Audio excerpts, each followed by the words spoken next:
70 حالة طلاق. الحقوا يا جماعة، 70 حالة طلاق. الحقوا يا جماعة، البنات بتتفسخ خطوبتها. الحقوا، في ايه في ايه؟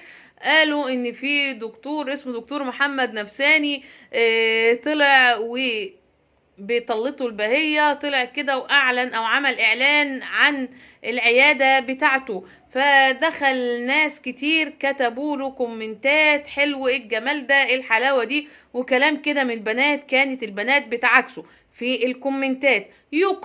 يقال ان في ناس دخلت وشافت الكومنتات ديت بتاعت الناس، وراحت شافت جوازاتها وبعتوا لهم رسايل، وجوازاتهم طلقوهم يجي 70 حالة طلاق.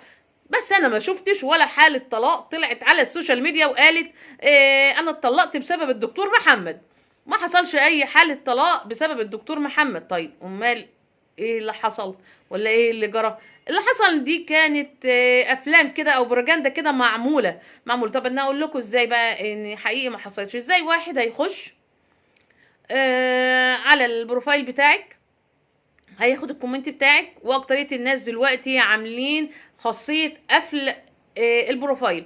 هيخش وهيعرف ان ده جوزك، ويبعت لجوزك ويقول له: شوف مراتك معلقه وقايله كذا كذا لجميل الاوصاف الدكتور محمد، وشوفوا شوف. فقام جوزها بقى: ازاي ان مراتي تعلق للدكتور محمد؟ لا انت طالق من اول لا طالق عشان علقت. يعني انتوا بتضحكوا على عقولنا ولا بتستخفوا بينا؟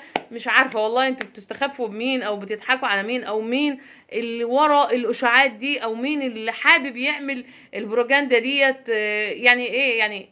هو الوحيد الحلو قوي اللي الناس البنات هتقطع نفسها عليه؟ الحلو قوي اللي الرجاله هتطلق مراتاتها اللي عندهم عيال، اللي عندهم اطفال، اللي في بيوت، اللي في حياه، اللي في مستقبل، عشان كومنت؟ طبعا كل ده حاجه هراء بجد. والواحد يعني زعلان بجد من اللي عاد بيسمعه ده، ومن الاشاعات الكتيره اللي عدنا بنسمعها. الدكتور نفساني فتح عياده وطلع يروج على نفسه. 80 حالة طلاق بحالها يعني. ده حاجة يعني، ده تخش الموسوعة على طول، يخش موسوعة على طول الدكتور ده. نقول بس لا، سحار يعني، سحار النساء. الناس تشوفه كده يغمى عليهم البنات. على ايه يعني؟ في ايه؟ على ايه يعني؟ على ايه يعني اللي انتوا عملتوه ده؟ شاب زي اي شاب طلع وأكم عندنا في بلدنا شباب كتير حلوين، ومش بالوسامة ومش بالحلاوة اللي انتوا شايفينها دي. الراجل معروف بسماته ورجولته ومواقفه. انا ما بتكلمش ان احنا مثلا بقول لك للراجل الفرق بين الراجل الحلو والراجل الوحش. انا بتكلم على اللي طلع وعلى اللي عمل الاشاعة دي.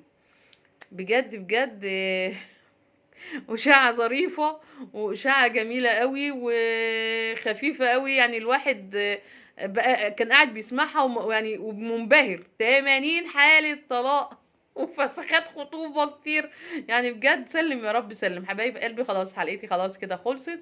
حابة اشوف الكومنتات بتاعتكم. هل يصح ان اي حد يخش ياخد تعليق اي حد ويخش يوصل لجوزه، او يخش توصل لخطيبها او لوالدها عشان تعمل اذى، يعني يبقى فيه اذى او ان هو يتطلق؟ هل في ناس كده؟ هل في ناس بتسعى للشر، بتسعى ان هي تخرب بيوت الناس، ان هي تشوف مثلا حتى لو غلطة بسيطة او غلطة صغيرة وان هي تخرب البيت؟ بجد حقيقي في ناس كده، في ناس غاوية تخرب البيوت. حافظوا على بيوتكم، حافظوا على نفسكم. بلاش التعليقات سواء السلبية او التعليقات السخيفة اللي احنا بنشوفها الايام دي. بجد بقت حاجة مقززة بجد موضوع التعليقات. في رعاية الله وحفظه. سلام.